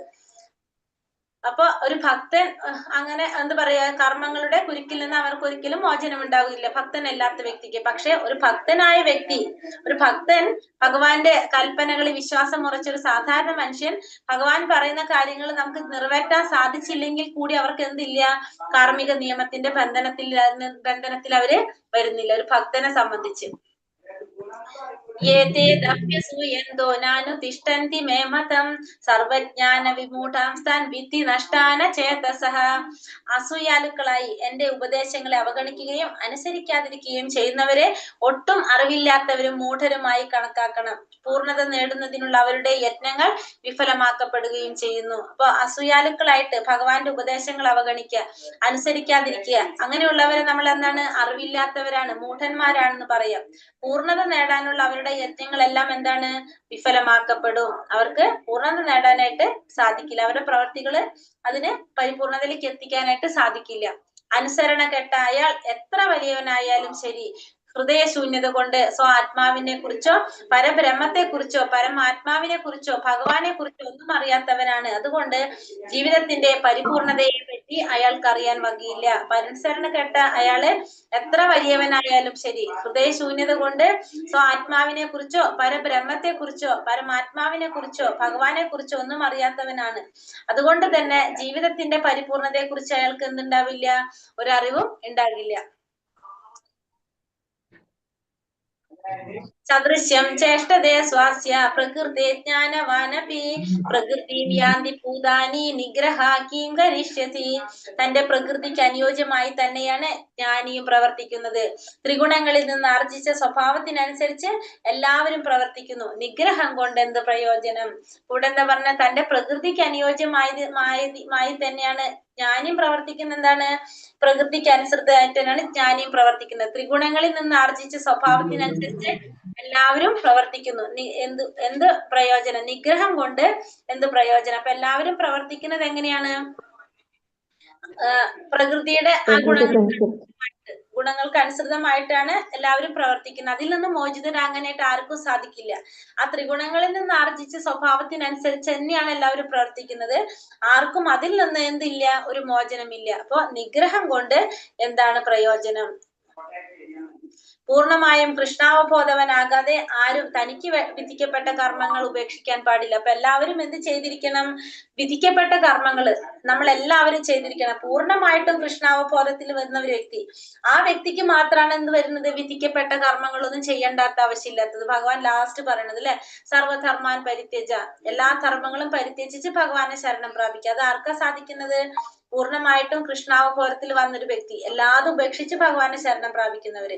അപ്പൊ നമ്മളെപ്പോലുള്ളവര് സാധാരണ ശുദ്ധഭക്തന്മാർക്ക് അത് സാധിക്കും. അല്ലാത്തവർക്ക് എന്താണ്, കൃഷ്ണാവബോധത്തില് നമുക്ക് വരുന്നാൽ നമ്മൾ എന്ത് ചെയ്യണം, വിധിക്കപ്പെട്ട കർമ്മങ്ങൾ ചെയ്യണം. പൊടുന്നനെ ഒരാൾ തന്റെ നിർദ്ദിഷ്ട കർമ്മങ്ങൾ ഉപേക്ഷിച്ച് ഒരു യോഗിയോ അതീന്ദ്രിയവാദിയോ ആയി അഭിനയിക്കരുത്. അല്ലെങ്കിൽ അത് എന്തായിട്ട് മാറും, അഭിനയമായിട്ട് മാറും. അപ്പൊ എല്ലാവരും നമ്മുടെ നിർദ്ദിഷ്ട കർമ്മങ്ങൾ ചെയ്യേണ്ടതാണ്. അത് ഉപേക്ഷിച്ചുകൊണ്ട് ഒരു യോഗി ആവാനോ അതീന്ദ്രിയവാദി ആവാനോ ആരും ശ്രമിക്കരുത്. കാരണം നമുക്ക് ചെയ്യേണ്ടതായിട്ടുള്ള കർമ്മങ്ങൾ നമ്മൾ ഉപേക്ഷിക്കാൻ പാടില്ല. എങ്ങനെയാണെങ്കിലും ഉപേക്ഷിക്കാം. പൂർണ്ണമായിട്ടും കൃഷ്ണാവബോധത്തിൽ വന്നു കഴിഞ്ഞാൽ അവർക്ക് അത് ഉപേക്ഷിക്കാം. അവർക്ക് ചെയ്യേണ്ടതായിട്ട് വരുന്നുണ്ടാവില്ല. കാരണം അവരൊരു ലെവലിൽ എത്തിയിട്ടുണ്ടാവും, അത് അവർക്ക് അറിയാനായിട്ട് സാധിക്കും. പിന്നെ അവർക്ക് അത് ചെയ്യേണ്ട കാര്യമില്ല. അല്ലാത്തവർ എന്ത് ചെയ്തിരിക്കണം, പൂർണ്ണമായിട്ട് കൃഷ്ണാവബോധത്തിൽ വന്നാലും വിധിക്കപ്പെട്ട കർമ്മങ്ങൾ ചെയ്തിരിക്കണം. കാരണം അത് ചെയ്യാതെ അത് ഉപേക്ഷിച്ചു കൊണ്ടൊരു യോഗിയാകാനോ അതീന്ദ്രിയവാദിയാകാനോ ആർക്കും സാധിക്കില്ല. ഇന്ദ്രിയാസ്യേന്ദ്രിയാസ്യാർത്ഥേ രാഗദ്വേഷൗ വ്യവസ്ഥിതൗ പരിപന്ഥിനൗ. ഇന്ദ്രിയ സംബന്ധികളായ വിഷയങ്ങളോടുള്ള ആസക്തിയും വിരക്തിയും നിയന്ത്രിക്കുന്നതിന് ചില തത്വങ്ങളുണ്ട്. ഒരാൾ ഈ ആസക്തി വിരക്തികളുടെ അധീനതയിലാവാൻ പാടില്ല. എന്തുകൊണ്ടെന്നാൽ ആത്മസാക്ഷാത്കാരത്തിന്റെ പാതയിലെ വിലങ്ങുതടികളാണിവ. അപ്പൊ എന്താണ് പറഞ്ഞത്, ഇന്ദ്രിയ സംബന്ധികളായ വിഷയങ്ങളോട് ആസക്തിയും വിരക്തിയും നിയന്ത്രിക്കാനായിട്ട് ചില തത്വങ്ങളുണ്ട്. അപ്പൊ നമുക്ക് ഇന്ദ്രിയ സംബന്ധമായ വിഷയങ്ങളോട് ആസക്തി ഉണ്ടാകാം, വിരക്തി ഉണ്ടാകാം. അപ്പൊ അതിനെ നമുക്ക് നിയന്ത്രിക്കാൻ സാധിക്കും ചില തത്വങ്ങളിലൂടെ. ഒരാൾ ഈ ആസക്തി വിരക്തികളുടെ അധീനതയിലാവാൻ പാടില്ല. അപ്പൊ നമ്മൾ എന്ത് പാടില്ല, ഈ ആസക്തിയോടും വിരക്തിയോടും ഇതിന്റെ അധീനതയിൽ നമ്മളാകാൻ പാടില്ല. എന്തുകൊണ്ടാണത്? ആത്മസാക്ഷാത്കാരത്തിന്റെ പാതയിലെ വിലങ്ങ് തടികളാണത്. അപ്പൊ ഈ ആസക്തിയും വിരക്തി എന്ന് പറയുന്നത് ആത്മസാക്ഷാത്കാരത്തിന്റെ പാതയിലേക്കുള്ള വിലങ്ങ് തടികളാണ്. ഈ ആസക്തി വിരക്തി നമുക്ക് ഒരിക്കലും എന്തുണ്ടാവാൻ പാടില്ല, അതിന്റെ അധീനതയിലാകാനായിട്ട് നമ്മൾ പാടില്ല. അതിനെ അതിജീവിക്കാനാണ് നമ്മൾ ശ്രമിക്കേണ്ടത്. അതിന്റെ അധീനതയിലേക്ക് ആവാനായിട്ട് ഒരിക്കലും പാടില്ല. ഭൗതിക ശരീരം നിലനിൽക്കുന്നിടത്തോളം കാലം അതിന്റെ അത്യാവശ്യങ്ങൾ നിറവേറ്റാവുന്നതാണ്. നിയമാനുസൃതമായ ഇന്ദ്രിയ സുഖഭോഗങ്ങളും ഒരാളെ വഴിതെറ്റിച്ചെന്ന് വരാം. ഉദാഹരണത്തിന് രാജവീതികളിൽ പോലും വാഹനാപകടം സംഭവിക്കുന്നുണ്ടല്ലോ. എത്ര ശ്രദ്ധാപൂർവം സൂക്ഷിച്ചു പോരുന്ന രാജവീതിയിൽ വെച്ചും അപകടം ഉണ്ടാവില്ലെന്ന് ഉറപ്പിച്ച് പറയാനാവില്ല. അപ്പൊ നമുക്ക് എന്താണ്, ശരീരം നിലനിൽക്കുന്നിടത്തോളം കാലം നമ്മൾ എന്ത് ചെയ്യണം? അതിന്റെ ആവശ്യങ്ങൾ നമ്മൾ നിറവേറ്റേണ്ടത് അത്യാവശ്യം തന്നെയാണ്. നിയമാനുസൃതമായ ഇന്ദ്രിയ സുഖഭോഗങ്ങളും ഒരാളെ വഴിതെറ്റിച്ചെന്ന് വരാം. അപ്പൊ ചിലപ്പോ നമ്മള് നിയമാനുസൃതമായിട്ട് നമ്മൾ ഈ പറഞ്ഞ നിയാമക തത്വങ്ങൾ അനുസരിച്ച് നമ്മൾ ചെയ്യുന്ന ഇന്ദ്രിയ സുഖഭോഗങ്ങൾ ഉണ്ടാകാം. അതും നമ്മൾ എന്തിലേക്ക് തെറ്റിക്കാം? നമ്മളെ വഴിതെറ്റിക്കാം. ഉദാഹരണം പറയണ എങ്ങനെയാണ്? രാജവീതികളിലൂടെ പോകുമ്പോഴും അപകടം സംഭവിക്കും. നമ്മൾ ശ്രദ്ധിച്ചു പോയാലും അവിടെ അപകടം ഉണ്ടാവില്ല, നമുക്ക് ഉറപ്പിച്ച് പറയാൻ സാധിക്കില്ല. അപകടങ്ങൾ എന്തായാലും സംഭവിച്ചിരിക്കും. അപ്പൊ അതേപോലെ തന്നെ ഇവിടെ എന്താണ്, നമ്മൾ നിയമാനുസൃതം നമ്മുടെ നിയമങ്ങളിൽ അല്ലെങ്കിൽ ശാസ്ത്രങ്ങളിൽ പറയുന്ന പോലെ നമ്മൾ ഇന്ദ്രിയ സുഖഭോഗങ്ങള് നമ്മൾ എന്താണ് പറഞ്ഞ അതും നമ്മൾ നിയന്ത്രിച്ചു പോകുകയാണെങ്കിൽ നമുക്ക് എന്ത് സംഭവിക്കാം? വഴിതെറ്റാനായിട്ട് സാധ്യത. ഇപ്പൊ നമ്മൾ പറയാണ് പ്രസാദം തന്നെ കഴിച്ചുകൊണ്ടിരിക്കുന്ന വ്യക്തിയാണ്, പ്രസാദം കഴിച്ചുകൊണ്ട് മാത്രം ഇരിക്കുകയാണ്, ഭഗവാന്റെ നാമം ജപിച്ചുകൊണ്ടിരിക്കുന്ന വ്യക്തിയാണെന്ന് പറഞ്ഞാലും അപ്പോഴും നമുക്ക് എന്ത് സംഭവിക്കുന്നുണ്ടാവാം? നമ്മള് 100% കൃഷ്ണാവബോധത്തിൽ വരാത്തിടത്തോളം കാലം നമുക്ക് എന്ത് വരും? നമ്മൾ ഇന്ദ്രിയ സുഖഭോഗങ്ങൾ, ഇപ്പൊ നമ്മൾ പ്രസാദം ഭക്ഷിക്കുന്നു എന്ന് പറഞ്ഞ് നമ്മുടെ ഇന്ദ്രിയങ്ങളെ സന്തോഷിപ്പിക്കാനായിട്ട് നമുക്ക് പ്രസാദം ഉണ്ടാക്കാം, ഭഗവാന് നിവേദിക്കും. പക്ഷെ നമ്മൾ എന്ത് ചെയ്യും? നമ്മുടെ സന്തോഷത്തിന് വേണ്ടിയിട്ട് നമ്മൾ ചെയ്യാം. അപ്പൊ അത് നമ്മളെ വഴിതെറ്റിക്കുന്നല്ല. ഞാനിപ്പോ പറഞ്ഞു, ഉദാഹരണം പറയുമ്പോ വഴിതെറ്റിക്കുന്നല്ല. പക്ഷെ അവിടെ എന്താണ്, ശരിയായ രീതിയിൽ ഭഗവാൻ പറഞ്ഞ പോലെ, നമ്മളിപ്പോ പറഞ്ഞ പോലെ ഭഗവാന് സമർപ്പിക്കുന്നു, ഭഗവാന് വേണ്ടിയിട്ട് എന്നുള്ളതിനേക്കാൾ കൂടുതൽ നമ്മൾ എന്താണ്, നമുക്ക് ഇഷ്ടമുള്ളത് ചെയ്തിട്ട് ഭഗവാന് സമർപ്പിക്കുന്നു. അപ്പൊ അവിടെ 100% എന്ത് വന്നിട്ടില്ല, അവിടെ ആ കൃഷ്ണാവബോധം വന്നിട്ടില്ല. പക്ഷെ എന്തായാലും എന്താണ്, നമ്മൾ ആ വഴിയിലേക്ക് കടന്നു എന്ന് മാത്രം. അപ്പൊ നമുക്ക് അങ്ങനെയും എന്ത് സംഭവിക്കാം? കുറച്ച് സമയം നമുക്ക് എടുക്കാം അങ്ങനെ. അപ്പൊ ഇവിടെ പറഞ്ഞു വരുന്നത് എന്താണ്, നമ്മൾ ശരിയായ രീതിയിൽ നമ്മൾ ചെയ്താലും നമുക്ക് അവിടെ എന്ത് സംഭവിക്കുന്നുണ്ടാവും? നമുക്ക് വഴി തെറ്റി പോകാം. പക്ഷെ എന്താണ്, ഒരു കാര്യം ഉറപ്പാണ്, അപ്പോഴും നമ്മൾ എന്ത് വഴി തെറ്റിയാലും നമ്മൾ വീണ്ടും ആ വഴിയിലേക്ക് തന്നെ വരും. ഉദാഹരണം പ്രഭുപാദർ പറഞ്ഞിരിക്കുന്നതാണ്, രാജവീതികളിൽ അപകടം. നമ്മൾ വണ്ടി ഓടിക്കുമ്പോൾ നമ്മൾ ശ്രദ്ധിച്ചു പോയാലും അവിടെ അപകടം ഉണ്ടാവില്ല, നമുക്ക് ഉറപ്പ് പറയാൻ സാധിക്കില്ല. അതേപോലെ തന്നെ നമ്മളെല്ലാം ചെയ്താലും നമ്മൾ കറക്റ്റ് ആയിട്ട് അവിടേക്ക് എത്താനായിട്ട് സാധിക്കണം ഇല്ലേ? അവിടെയാണ് നമുക്കൊരു ഗുരുവിന്റെ ആവശ്യം വരുന്നത് തന്നെ. ശ്രേയാൻ സ്വധർമ്മ വിഗുണ പരധർമാസു നിഷ്ഠിതാത് സ്വധർമ്മേ നിധനം ശ്രേയ പരധർമ്മോ ഭയാവഹ. തെറ്റോട് കൂടിയാട്ടാണെങ്കിൽ പോലും തനിക്ക് വിധിക്കപ്പെട്ടിട്ടുള്ള ചുമതലകൾ നിറവേറ്റുകയാണ് അന്യരുടെ കർത്തവ്യങ്ങൾ ഭംഗിയായി നിർവഹിക്കുന്നതിനേക്കാൾ നല്ലത്. സ്വകൃത്യം നിർവഹണത്തിൽ നാശം സംഭവിക്കുന്നതും മറ്റുള്ളവരുടെ കർമ്മം ചെയ്യുന്നതിനേക്കാൾ ശ്രേയസ്കരം തന്നെ. അന്യരുടെ വഴി സ്വീകരിക്കുന്നത് ആപത്കരമാണ്. അപ്പൊ തെറ്റായിട്ടുള്ള നമ്മൾ പറഞ്ഞെന്താണ്, വിധിക്കപ്പെട്ട കർമ്മങ്ങള് നമ്മൾ ചെയ്യേണ്ടതാണ്. അപ്പൊ നമ്മളെ കർമ്മം, നമുക്ക് ചെയ്യേണ്ട കർമ്മം ഓരോരുത്തർക്കും ഓരോന്ന് പറയുന്നുണ്ട്. ക്ഷത്രിയൻ എന്ത് ചെയ്യണം, വൈശ്യർ എന്ത് ചെയ്യണം, ശൂദ്രർ എന്ത് ചെയ്യണം, ബ്രാഹ്മണർ എന്ത് ചെയ്യണം എന്ന് പറയുന്നുണ്ട്. അപ്പൊ തെറ്റായിട്ടായാൽ പോലും ഒരു ബ്രാഹ്മണൻ ചെയ്യേണ്ട കർമ്മം ബ്രാഹ്മണൻ ചെയ്യണം, ക്ഷത്രിയൻ ചെയ്യേണ്ട കർമ്മം ക്ഷത്രിയൻ ചെയ്യണം. അല്ലാതെ നമ്മൾ മറ്റുള്ളവരുടെ കർമ്മം നമ്മൾ ഏറ്റെടുത്തിട്ട് അത് ഭംഗിയായിട്ട് ചെയ്താലും എന്തില്ല, അതിന് കാര്യമില്ല. അതിനേക്കാളും നല്ലത് നമ്മൾ ചെയ്യേണ്ട ഉത്തരവാദിത്വം നമ്മൾ തെറ്റായിട്ട് ചെയ്യുന്നതാണ്. അല്ലെങ്കിൽ നമുക്ക് എന്താണ്, ആ ചെയ്യുന്ന കർമ്മത്തിൽ നമുക്ക് നാശം സംഭവിക്കുകയാണ് ചെയ്യുന്നത്. മറ്റുള്ളവരുടെ കർമ്മം ചെയ്യുന്നതിനേക്കാൾ ശ്രേയസ്കരം നമ്മുടെ വഴി സ്വീകരിക്കുക എന്നുള്ളതാണ്. മറ്റുള്ളവരുടെ സ്വീകരിച്ച് നമുക്കത് എന്തായിട്ട് മാറും? ആപത്കരമായിട്ട് മാറും. നമുക്ക് പാപങ്ങൾ അനുഭവിക്കേണ്ടതായിട്ട് വരും. ഉദാഹരണം, ഒരു ക്ഷത്രിയന്റെ ധർമ്മം എന്താണ്? യുദ്ധം ചെയ്യുക. യുദ്ധം ചെയ്യുക, മറ്റുള്ളവരെ സംരക്ഷിക്കുക എന്നുള്ളതാണ് ക്ഷത്രിയന്റെ ധർമ്മം. ക്ഷത്രിയനേക്കാൾ നന്നായിട്ട് ഒരു ബ്രാഹ്മണന് ചെയ്യാൻ സാധിക്കുന്നുണ്ട്. അയാൾ അത് ഏറ്റെടുത്താൽ എന്താ സംഭവിക്കുക? ക്ഷത്രിയൻ യുദ്ധം ചെയ്താൽ ക്ഷത്രിയന് പാപം ഏൽക്കില്ല, കാരണം ക്ഷത്രിയന്റെ ധർമ്മമാണത്. പക്ഷെ ബ്രാഹ്മണൻ ചെയ്താലോ, ബ്രാഹ്മണൻ അതിന്റെ ശിക്ഷ അനുഭവിക്കേണ്ടതായിട്ട്. അപ്പൊ നമ്മുടെ ഡ്യൂട്ടി നമ്മൾ ചെയ്യുക. മറ്റുള്ളവരുടെ നമ്മൾ എത്ര ഭംഗിയായിട്ട് ചെയ്താലും അതിനേക്കാളും നമ്മൾ എന്താ വേണ്ടത്? നമുക്ക് വിധിക്കപ്പെട്ട കർമ്മം ചെയ്യുക എന്നുള്ളതാണ് വേണ്ടത്.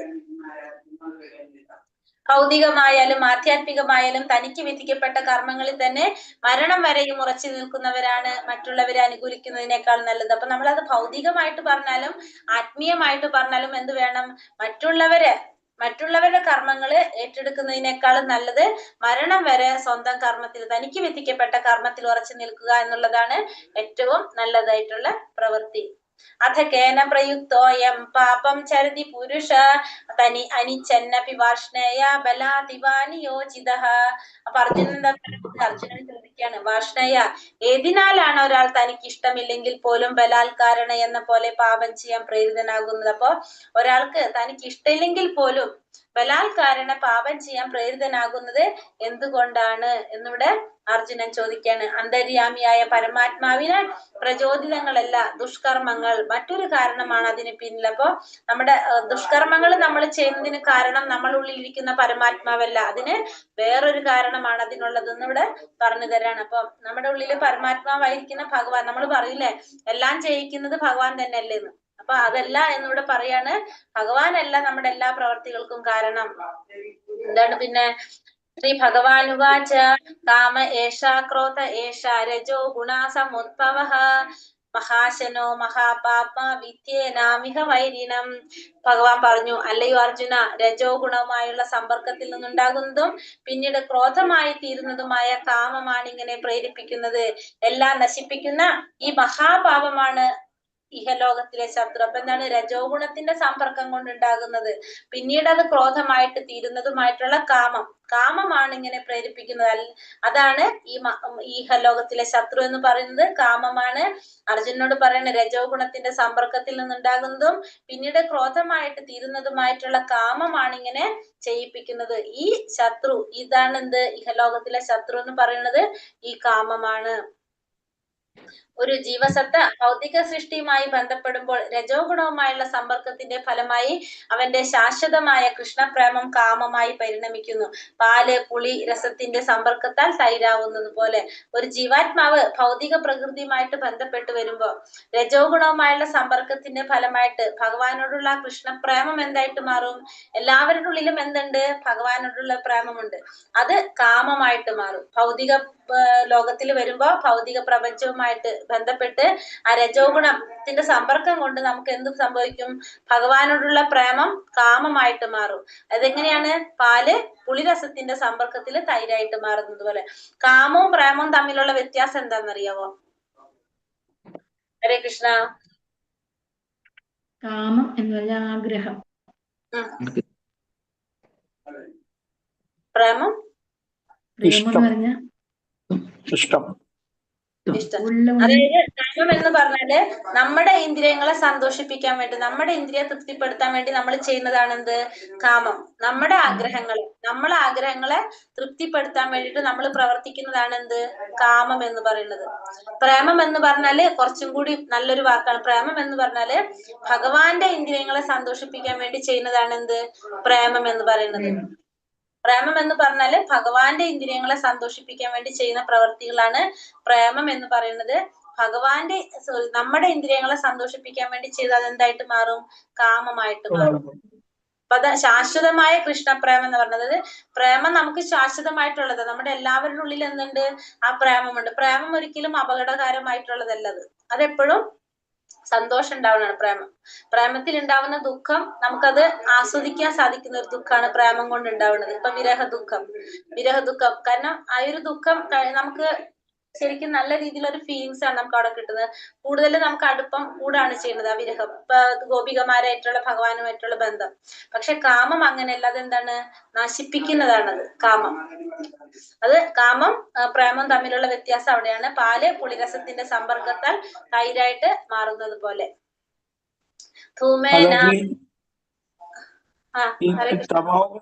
തമോ ഗുണ സമ്പർക്കം ഉണ്ടാവുമ്പോ എന്താ സംഭവിക്കുക? ഇത് രജോ ഗുണ സമ്പർക്കത്തിലല്ലേ ഇങ്ങനെ പറയുന്നത്? തമോ ഗുണാണെങ്കിലോ? തമോ ഗുണം നമ്മൾ 14-ാമത്തെ അധ്യായത്തിൽ പഠിച്ചില്ലേ?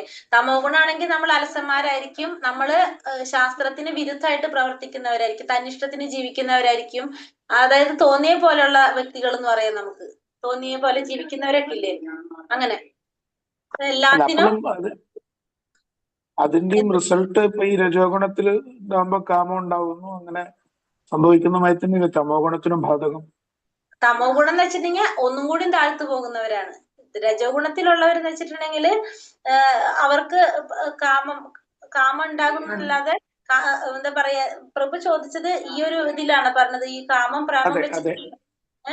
അതെ അതെ അതെ ഇപ്പൊ രജോ ഗുണം ഉണ്ടാവുമ്പം കാമം സംഭവിക്കുമ്പോഴാണ് ഈ അതല്ല നമ്മളിലുള്ള കാരണമല്ല എന്ന് പറയുന്നുണ്ടല്ലോ, പരമാത്മാവ് കാരണമല്ല എന്ന് പറയാനുള്ള.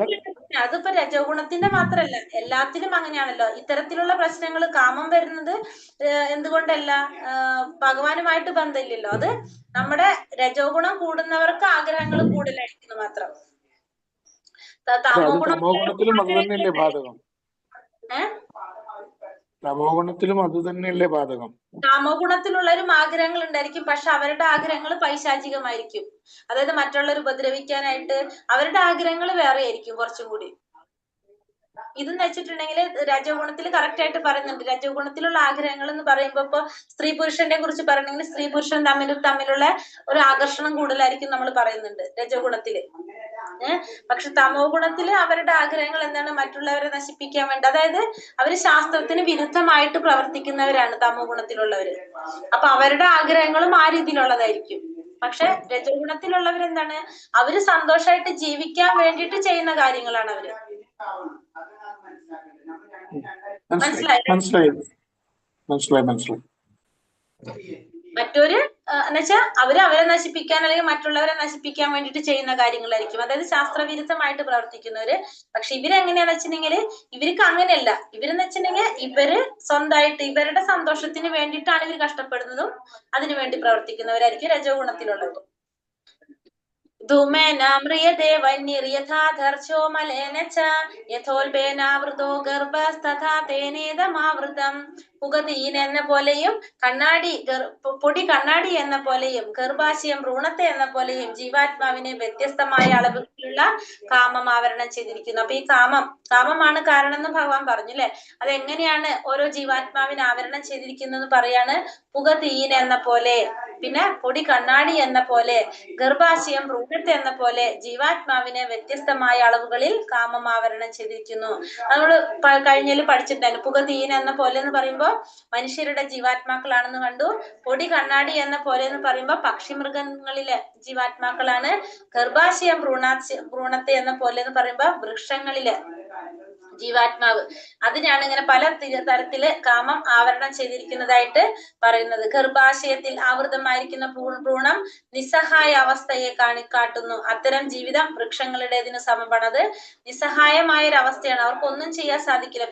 അവരുടെ ഫീലിങ്സ് ഒന്നും പ്രകടിപ്പിക്കാൻ പോലും ആര് വൃക്ഷങ്ങള്. പൊടി മൂടിയ കണ്ണാടി പക്ഷി മൃഗാദികളോടും പുകയ്ക്കുള്ളിലെത്തി മനുഷ്യരോടും ഉപമിച്ചിരിക്കുന്നു. ഇപ്പൊ ഒരെണ്ണം മനുഷ്യരോട് ഉപമിച്ചിരിക്കുന്നു, മറ്റേത് പക്ഷി മൃഗാദികളോട് ഉപമിച്ചിരിക്കുന്നതാണ്. കാരണം ഇവർക്ക് എന്തുണ്ട്, മാറാനായിട്ട് ചാൻസ് ഉണ്ട്. പക്ഷി മൃഗാദികൾക്ക് അടുത്തൊരു ജന്മത്തിലൂടെ അവർക്ക് എന്ത് സാധിക്കും, ഭഗവാനെ കുറിച്ച് അറിയാൻ അവസരം കിട്ടും. മനുഷ്യരാണെങ്കിലോ ഒരു സത്സംഗം കിട്ടിക്കഴിഞ്ഞാൽ അവർക്ക് സാക്ഷാത്കാരത്തിനുള്ള അവസരം കിട്ടും. അത് അധികം പരിശ്രമത്തിന്റെ ആവശ്യം അവിടെ വരുന്നില്ല. ആവൃതം ജ്ഞാനമയദാന ആവൃതം ജ്ഞാനമേതേന ജ്ഞാനിനോ നിത്യവൈരിണ കാമരൂപേണ കൗന്ദേയ ദുഷ്പുരേണ നലേനച്ച. ഒരിക്കലും തൃപ്തിപ്പെടാനാവാത്തതും തീ പോലെ ആളിക്കത്തുന്നതും തന്റെ നിത്യശത്രുവുമായ കാമത്താൽ വിവേകിശാലികളായ ജീവാത്മാക്കളുടെ വിശുദ്ധ അവബോധം ആവരണം ചെയ്യപ്പെട്ടിരിക്കുന്നു. അപ്പൊ ഒരിക്കലും തൃപ്തിപ്പെടുത്താനാവാത്ത വിധം തീ പോലെ ആളിക്കത്തുന്നതും തന്റെ നിത്യശത്രുവുമായിട്ടുള്ള കാമം കൊണ്ട് വിവേകശാലികളായ ജീവാത്മാക്കളുടെ വിശുദ്ധമായ അവബോധം ആവരണം ചെയ്യപ്പെട്ടിരിക്കുന്നു. ഇവിടെ എന്താ പറഞ്ഞത്, ഒരിക്കലും തൃപ്തിപ്പെടുത്താനാവാത്തതും പിന്നെ എങ്ങനെയാണ് തീ പോലെ ആളിക്കത്തുന്നതും ആയിട്ടുള്ള തന്റെ നിത്യശത്രുവായ കാമം കൊണ്ട് എന്തിനെ ആവരണം ചെയ്തിരിക്കുകയാണ്, വിവേകശാലികളായിട്ടുള്ള ജീവാത്മാക്കളുടെ ഒരു അവബോധത്തെ ആവരണം ചെയ്തു വച്ചിരിക്കും. അപ്പൊ അവർക്കൊന്നും മനസ്സിലാക്കാനായിട്ട് സാധിക്കുന്നുണ്ടാവില്ല. കത്തിക്കൊണ്ടിരിക്കുന്ന തീയിൽ വീണ്ടും വീണ്ടും എണ്ണ ഒഴിച്ചാൽ തീ കെടുത്താനാവാത്തതുപോലെ ഇന്ദ്രിയ ഭോഗങ്ങൾ വർദ്ധിപ്പിച്ചത് കൊണ്ട് കാമത്തെയും ശമിപ്പിക്കാൻ കഴിയില്ല. അപ്പൊ നമുക്ക് എന്ത് ചെയ്യാൻ സാധിക്കില്ല, ഇന്ദ്രിയ ഭോഗങ്ങളെ വർദ്ധിപ്പിച്ചു കൊണ്ടിരുന്ന നമ്മളെ കാമത്തെ നമുക്ക് ശമിപ്പിക്കാൻ സാധിക്കില്ല. അത് എരിയുന്ന തീയിൽ എണ്ണ ഒഴിക്കുന്ന പോലെ ആയിരിക്കും. നമ്മൾ ഇന്ദ്രിയ ഭോഗങ്ങള് വർദ്ധിപ്പിച്ചു കൊണ്ടിരുന്ന നമുക്ക് ഒരിക്കലും കാമത്തെ ശമിപ്പിക്കാനായിട്ട് സാധിക്കില്ല. അതെങ്ങനെയായിരിക്കും എന്ന് പറയാണ്, എരിയുന്ന തീയില് എണ്ണ ഒഴിക്കുന്ന പോലെയാണ് സംഭവിക്കുന്നത്. ഇന്ദ്രിയാണി മനോബുദ്ധിരശ്ചാധിഷ്ഠാനം ഉച്യത്തെ ഏതേർവിമോഹയത്യേഷ്യ ജ്ഞാനമാവൃത്യ ദേഹിനം. ഇന്ദ്രിയങ്ങൾ, മനസ്സ്, ബുദ്ധി എന്നിവയാണ് കാമത്തിന്റെ ഇരിപ്പിടങ്ങൾ. അവയിൽ കൂടി കാമം യഥാർത്ഥ ജ്ഞാനത്തെ ആവരണം ചെയ്ത് ജീവാത്മാവിനെ മോഹിപ്പിക്കുന്നു. അപ്പൊ ഇന്ദ്രിയം, മനസ്സ്, ബുദ്ധി, ഇവിടെയാണ് അവിടെ എന്തിരിക്കുന്നത്? കാമം ഇരിക്കുന്നത്. ആ കാമത്തിന്റെ ഇരിപ്പിടമാണ് ഇന്ദ്രിയങ്ങളും മനസ്സും ബുദ്ധിയും. അതിൽ കൂടി കാമം എന്ത് ചെയ്യും? യഥാർത്ഥ ജ്ഞാനത്തെ ആവരണം ചെയ്തിരിക്കുന്ന ജീവാത്മാവിനെ മോഹിപ്പിക്കും. അപ്പൊ യഥാർത്ഥ ജ്ഞാനം, അതിനെ ആവരണം ചെയ്തിരിക്കുന്ന കാമം എന്ത് ചെയ്യണം? യഥാർത്ഥ അജ്ഞാനത്തെ ആവരണം ചെയ്തിരിക്കുന്ന ജീവാത്മാവിനത് മോഹിപ്പിച്ചുകൊണ്ട് ഇരിക്കും. എല്ലാ ഇന്ദ്രിയങ്ങളുടെയും കേന്ദ്രമാണ് മനസ്സ്. ഇന്ദ്രിയ വിഷയങ്ങളെ പറ്റി കേൾക്കുന്ന മാത്രയിൽ അത് വിഷയ സുഖാനുഭൂതികളെ കുറിച്ചൊക്കെ സംഭരണിയായിട്ട് മാറുന്നു. പിന്നീട് ബുദ്ധിയുടെ വിഭാഗവും കാമ പ്രവണതകളുടെ കൂത്തരങ്ങാകുന്നു. കാമാവിഷ്ടമായ ബുദ്ധി ആത്മാവിനെ മിഥ്യാഹംഭാവം കൊണ്ട് ഭൗതിക പദാർത്ഥത്തോട് സാത്മീഭവിക്കാനും പ്രേരിപ്പിക്കുന്നു. അപ്പൊ നമ്മൾ പറഞ്ഞു, എല്ലാ ഇന്ദ്രിയ വിഷയങ്ങളുടെയും കേന്ദ്രമാണ് എന്ത്? മനസ്സ്. അതായത് ഇന്ദ്രിയങ്ങൾ കാണുന്നത്, അത് അടുത്തത് എന്ത് ചെയ്യാണ്? നല്ലതാണോ ചീത്തയാണോ എന്ന് തീരുമാനിപ്പിക്കപ്പെടുന്നത് ആരെ കൊണ്ടാണ്? മനസ്സിനെ കൊണ്ടാണ് തീരുമാനിപ്പിക്കപ്പെടുന്നത്. അതിനുശേഷം എന്താണ്? കേൾക്കുന്ന മാത്രമല്ല വിഷയാനുഭൂതികളെ കുറിച്ച് സംഭരണിയായിട്ട് മാറും. പിന്നീട് ബുദ്ധി വിഭാഗം കാമപ്രവണതകളുടെ കൂത്തരങ്ങ്. അത് നടപ്പാക്കുന്നത് ആരെ കൊണ്ടാണ്? ബുദ്ധിയെ കൊണ്ടാണ് അത് നടപ്പാക്കാനായിട്ട് ശ്രമിക്കുന്നത്. അങ്ങനെ ആ ബുദ്ധി എന്ത് ചെയ്യിക്കാണ്? പ്രവൃത്തി ചെയ്യിപ്പിക്കും. ആത്മാവിനെ കൊണ്ട് ആ ശരീരം വെച്ചിട്ട് പ്രവൃത്തി ചെയ്യിപ്പിക്കുന്നത് ബുദ്ധി ചെയ്യിപ്പിക്കും. അപ്പൊ ഇതിന്റെ എല്ലാത്തിന്റെയും അടിസ്ഥാനം എവിടെ നിന്ന് തുടങ്ങുന്നത്? ഇന്ദ്രിയങ്ങളിൽ കൊണ്ടാണ് ഇതൊക്കെ അത് ചെയ്യാനായിട്ട് പ്രേരിപ്പിക്കുന്നത്. തസ്മാത്തോമിന്ദ്രിയാണ്യാദ്യോ നിയമ്യ ഭരതർഷഭ പാപ്മാനം പ്രജഹിഹ്യേയം ജ്ഞാന വിജ്ഞാന നാശനം. അതുകൊണ്ട് ഭരതർഷഭ, ആദ്യമായി തന്നെ ഇന്ദ്രിയങ്ങളെ നിയന്ത്രിച്ച് ഈ പാപമുദ്രയായ കാമത്തെ മുരടിപ്പിക്കുക. ജ്ഞാനത്തെയും ആത്മസാക്ഷാത്കാരത്തെയും ഇല്ലാതാക്കുന്ന ഈ കാമത്തെ നശിപ്പിക്കുക. അതുകൊണ്ട് എന്ത് ചെയ്യണം? കാമത്തെ മുരടിപ്പിച്ചുകൊണ്ട് ഇന്ദ്രിയങ്ങളെ അതുകൊണ്ട് എന്ത് ചെയ്യണം? കാമത്തെ മുരടിപ്പിക്കണം, ഇന്ദ്രിയങ്ങളെ നിയന്ത്രിക്കണം, കാമത്തെ മുരടിപ്പിക്കുക. അങ്ങനെ ജ്ഞാനത്തെയും ആത്മസാക്ഷാത്കാരത്തെയും ഇല്ലാതാക്കുന്ന ഈ കാമത്തെ നശിപ്പിക്കണം. കാരണം ജ്ഞാനത്തെ ആവരണം ചെയ്തിരിക്കുന്ന ഈ എന്തിനെ നശിപ്പിക്കണം? നമ്മൾ ഈ കാമത്തെ നശിപ്പിച്ചു കളയണം. ആത്മാവിനെയും ആത്മാവല്ലാത്തതിനെയും വേർതിരിച്ചറിയലാണ്. ആത്മാവ് ശരീരമല്ലെന്ന് ഗ്രഹിക്കലാണ് ജ്ഞാനം. അപ്പൊ ജ്ഞാനം എന്ന് പറയുന്നത് ആത്മാവും ആത്മാവല്ലാത്തതും, അതിനെ വേർതിരിച്ചറിയാം. ആത്മാവ് ശരീരമല്ല എന്ന് മനസ്സിലാക്കുക, അതാണ് ജ്ഞാനം. വിജ്ഞാനം എന്ന് പറയുന്നത് ആത്മാവിനെ കുറിച്ചുള്ള സവിശേഷ ജ്ഞാനം, ജീവന്റെ മൂലസ്വരൂപത്തെയും അതിന് പരമാത്മാവായുള്ള ബന്ധത്തെ കുറിച്ചുമുള്ള അറിവ്. അപ്പൊ ജീവന്റെ മൂലസ്വരൂപത്തെ കുറിച്ച്, ആ ജീവാത്മാവിന്റെ മൂലസ്വരൂപം ഭഗവാനെ കുറിച്ചും ആ ഭഗവാനുമായിട്ടുള്ള ബന്ധത്തെ കുറിച്ചും ഉള്ള അറിവിനെ നമുക്ക് എന്ത് പറയാം? വിജ്ഞാനം എന്ന് പറയാം. ഇന്ദ്രിയാണി പരാണ്യ ഹൂരീന്ദ്രിയേഭ്യ പരം മനഃ മനസ്സസ്തു പരാ ബുദ്ധിർയോ ബുദ്ധേ പരതസ്തു സഹ. ജഡപദാർത്ഥങ്ങളെക്കാൾ ഉത്കൃഷ്ടമാണ് കർമ്മേന്ദ്രിയങ്ങൾ. മനസ്സ് ഇന്ദ്രിയങ്ങളെക്കാൾ ശ്രേഷ്ഠമാണ്. ബുദ്ധി മനസ്സിനെയും കടന്നു നിൽക്കുന്നു. ആത്മാവ് ബുദ്ധിയേക്കാൾ ഉന്നതനാണ്. അപ്പൊ ജഡപദാർത്ഥങ്ങളെക്കാൾ ശ്രേഷ്ഠമാണ് എന്ത്? ഇന്ദ്രിയങ്ങള്. അപ്പൊ ജഡപദാർത്ഥങ്ങളെക്കാൾ എന്ന് വെച്ചിട്ടുണ്ടെങ്കിൽ ശരീരത്തെക്കാൾ ശ്രേഷ്ഠമാണ് ഇന്ദ്രിയങ്ങളെക്കാൾ ശ്രേഷ്ഠമാണ് മനസ്സ്. മനസ്സിനേക്കാളും ശ്രേഷ്ഠമാണ് എന്ത്? ബുദ്ധിയേക്കാളും കടന്നു നിൽക്കുന്നതാണ്, ഉന്നതനായിട്ട് നിൽക്കുന്നതാണ് എന്ത്? ആത്മാവ്. അപ്പൊ ശരിക്കും ആത്മാവാണ് എന്തിൽ നിൽക്കണം? ഏറ്റവും ടോപ്പിൽ നിൽക്കണം, അല്ലെ? അപ്പൊ ജീവാത്മാവ് ആണ് ഏറ്റവും ടോപ്പിൽ നിൽക്കുന്നത്. അപ്പൊ അങ്ങനെ ആയിരിക്കണം നമ്മൾ എന്ത് ചെയ്യേണ്ടത്? നമ്മുടെ പ്രവർത്തികൾ വരേണ്ടത്. പക്ഷെ എന്താണ് ഇവിടെ സംഭവിക്കുന്നത്? ഇന്ദ്രിയങ്ങളാണ് എല്ലാത്തിനെയും നിയന്ത്രിക്കുന്നത്.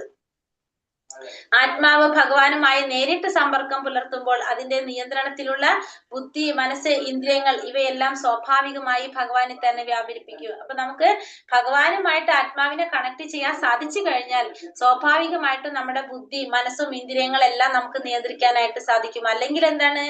ഇന്ദ്രിയങ്ങൾ നമ്മളെ നിയന്ത്രിക്കും. അല്ലെങ്കിൽ നമ്മൾ ഇന്ദ്രിയങ്ങളെ നിയന്ത്രിക്കും. പക്ഷെ ഭഗവാനുമായിട്ട് നമുക്ക് കണക്ട് ചെയ്യാൻ സാധിച്ചു കഴിഞ്ഞാൽ ഇതിനെ നിയന്ത്രിക്കാനായിട്ട് നമുക്ക് സ്വാഭാവികമായിട്ടും തന്നെ നടക്കും, ഭഗവാനിൽ വ്യാപരിപ്പിക്കാനായിട്ട് സാധിക്കും. ഏവം ബുദ്ധേ പരം ബുദ്ധ സംസ്ഥഭ്യാത്മനമാത്മന ജഹി ശത്രും മഹാബാഹോ കാമരൂപം ദുരാസദം. മഹാബാഹോ, ഭൗതികങ്ങളായ ഇന്ദ്രിയങ്ങൾക്കും മനസ്സിനും ബുദ്ധിക്കും അതീതനാണ് ഞാനെന്നറിഞ്ഞിട്ട് ദൃഢനിശ്ചയത്തോടെയുള്ള ആത്മബുദ്ധിയും ആത്മീയ ശക്തിയും കൊണ്ട് മനസ്സിനെ ഉറപ്പിച്ച് അദമ്യമായ കാമം എന്ന ശത്രുവിനെ കീഴടക്കുക. മഹാബാഹു, ഭൗതികങ്ങളായ ഇന്ദ്രിയങ്ങൾക്കും മനസ്സിനും ബുദ്ധിക്കും അതീതനാണ് താൻ എന്നറിഞ്ഞുകൊണ്ട് നമ്മള് ഭൗതികങ്ങളായിട്ടുള്ള ഇന്ദ്രിയങ്ങൾക്കും മനസ്സിനും ബുദ്ധിക്കും അതീതനാണ് താൻ എന്ന് മനസ്സിലാക്കിക്കൊണ്ട് ദൃഢനിശ്ചയത്തോടെയുള്ള ആത്മീയ ബുദ്ധിയും ആത്മീയ ശക്തിയും കൊണ്ട് നമ്മൾ എന്ത് ചെയ്യണം? മനസ്സിനെ ഉറപ്പിച്ച് അദമ്യനായിട്ടുള്ള ആ കാമം എന്ന ശത്രുവിനെ കീഴടക്കണം. നമ്മള് കാമം എന്ന് പറഞ്ഞ ശത്രു, ആ ശത്രുവിനെ കീഴടക്കാനായിട്ട് നമുക്ക് സാധിക്കണം. എങ്ങനെയാണ്? ഭൗതിക ഇന്ദ്രിയങ്ങൾക്കും മനസ്സിനും ബുദ്ധിക്കും അതീതനാണ് താനെന്ന് മനസ്സിലാക്കിക്കൊണ്ട് ദൃഢനിശ്ചയത്തോടെയുള്ള ആത്മീയ ബുദ്ധി, അതായത് കൃഷ്ണാവബോധം പിന്നെ ആത്മീയ ശക്തിയും കൊണ്ട് മനസ്സിനെ ഉറപ്പിച്ച് നമ്മൾ ആ കാമത്തെ കീഴടക്കാനായിട്ട് ശ്രമിക്കണം. അതായത് ഇന്ദ്രിയങ്ങളിലൂടെ മാത്രമേ നമുക്കത് സാധിക്കുള്ളൂ നിയന്ത്രണം ചെയ്യാനായിട്ട്. സ്വന്തം ചുമതലകളെയോ പ്രവൃത്തികളെയോ പെട്ടെന്ന് ഉപേക്ഷിക്കേണ്ടതില്ല. നമ്മൾ ഒരിക്കലും എന്ത് ചെയ്യാൻ പറ്റില്ല? നമ്മൾ ചെയ്തുകൊണ്ടിരിക്കുന്ന പ്രവൃത്തികളും ചുമതലകളും ഒന്നും പെട്ടെന്ന് നമുക്ക് ഉപേക്ഷിക്കാൻ സാധിക്കില്ല. ക്രമേണ കൃഷ്ണാവബോധം വളർത്തിയെടുക്കുന്നത് കൊണ്ട് ഉറച്ച ബുദ്ധിയെ തന്റെ വിശുദ്ധമായ ആത്മസത്തയിലേക്ക് തിരിച്ച് ഇന്ദ്രിയങ്ങൾക്കോ മനസ്സിനോ വശപ്പെടാത്ത അഭൗതികമായ ഒരു അവസ്ഥയിലെത്താം. ഇതാണ് ഈ അധ്യായത്തിന്റെ രത്ന ചുരുക്കം. അപ്പൊ നമുക്ക് എന്ത് ചെയ്യാൻ സാധിക്കില്ല? പെട്ടെന്ന് നമ്മുടെ ചുമതലകളോ പ്രവൃത്തികളോ നമുക്ക് പെട്ടെന്ന് ഉപേക്ഷിക്കാനായിട്ട് സാധിക്കില്ല. ക്രമേണ നമുക്ക് എന്ത് പറ്റും? കൃഷ്ണാവബോധം വളർത്തിയെടുത്തുകൊണ്ട് നമുക്ക് ഉറച്ച ബുദ്ധിയെ തന്റെ വിശുദ്ധമായ ആത്മസത്തയിലേക്ക് തിരിച്ച് നമ്മളെ ആ ബുദ്ധി ആത്മാവിലേക്ക് തിരിച്ച് ഇന്ദ്രിയങ്ങൾക്കും മനസ്സിനും വശപ്പെടാതെ അഭൗതികമായ ഒരു അവസ്ഥയിലേക്ക് അതിന് സാധിക്കും. ഭൗതികത്തിൽ നിന്ന് മാറാനായിട്ട് നമുക്ക് സാധിക്കും. അപ്പൊ ഇത് പെട്ടെന്ന് സാധിക്കില്ല. ക്രമേണ കൃഷ്ണാവബോധം വളർന്നു വരുന്നതിനനുസരിച്ചാണ് നമുക്കത് ചെയ്യാനായിട്ട് സാധിക്കുന്നത്. അതാണ് എന്തിൽ പറയുന്നത്? ഈ അധ്യായത്തില് പറഞ്ഞു തരുന്നത്. അതിന്റെ രത്ന ചുരുക്കം എന്ന് പറയുന്നത് അതാണ്. അപ്പൊ നമുക്ക് പെട്ടെന്ന് നമ്മുടെ പ്രവൃത്തികളോ ചുമതലകളോ ഒന്നും ഉപേക്ഷിക്കാൻ സാധിക്കില്ല. നമ്മൾ എന്ത് ചെയ്യണം? കൃഷ്ണാവബോധം വളർത്തിക്കൊണ്ട് വരുമ്പോ സ്വാഭാവികമായിട്ടും നമ്മുടെ ഇന്ദ്രിയങ്ങൾക്കും മനസ്സിനും വശപ്പെടാതെ അഭൗതികമായിട്ടുള്ള ഭൗതികത്തിനപ്പുറത്തുള്ള ഒരു അവസ്ഥയിലേക്ക് നമുക്ക് എത്താനായിട്ട് സാധിക്കും. എങ്ങനെയാണെങ്കിൽ ആത്മാവിലേക്ക് നമ്മുടെ തിരിച്ചുപെടാണെങ്കിൽ നമ്മുടെ ബുദ്ധി ആത്മാവുമായിട്ട് കണക്ട് ചെയ്യുമ്പോൾ സ്വാഭാവികമായിട്ട് എന്ത് സംഭവിക്കും? നമുക്ക് ഭൗതികതയിൽ നിന്ന് മാറാവുന്ന ഒരു അവസ്ഥയിലേക്ക് നമുക്ക് എത്താനായിട്ട് സാധിക്കും.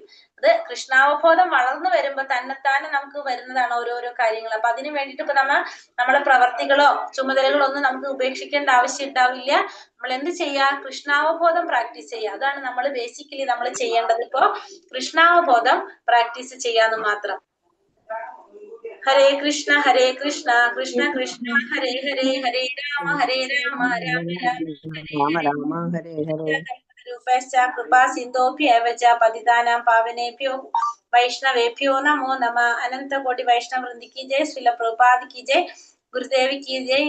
നിതായ് ഗൗര പ്രമാനന്ദേ. ഹരി ഹരി ബോൽ. ഹരേ കൃഷ്ണ. ക്വസ്റ്റ്യൻ ആൻസർ നോക്കാം നമുക്ക്.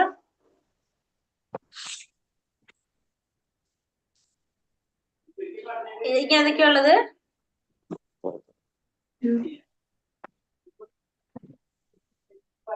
അടുത്ത ക്വസ്റ്റ്യൻ എന്താ? 3 ക്വസ്റ്റ്യൻ. ശ്രീമദ് ഭാഗവതം തത്വിത് എന്ന് വിളിക്കുന്നത് എന്തുകൊണ്ട്? ആരെയാണ് വിളിക്കുന്നത്? പരമസത്യത്തെ അറിഞ്ഞ് പ്രവർത്തിക്കുന്നത്. പരമസത്യത്തെ അറിഞ്ഞ് പ്രവർത്തിക്കുന്നവർ അല്ല. 3 കാര്യങ്ങൾ അറിയുന്നവരെ നമുക്ക് എന്ത് പറയാം? പരമസത്യം, തത്വിത്.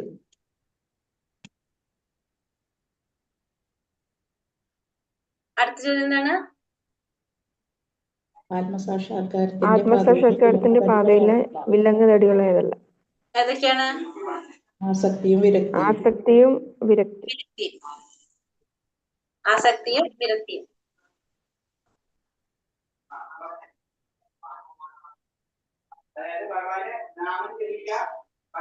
അടുത്ത ലാസ്റ്റ് ചോദ്യം എന്താണ് ഈ അധ്യായത്തിന്റെ രത്ന ചുരുക്കം? എന്താണ്? കൃഷ്ണാവബോധം വളർത്തിയെടുത്ത് ക്രമേണ ഭൗതികത്തിൽ നിന്ന് അഭൗതികത്തിലേക്ക് എത്തിക്കുന്ന അവസ്ഥ അതാണ് ഈ അധ്യായത്തിന്റെ രത്നചുരുക്കം. ചുരുക്കം. ഈ അധ്യായത്തിൽ പറഞ്ഞതിൽ എന്തെങ്കിലും സംശയം ഉണ്ടോ?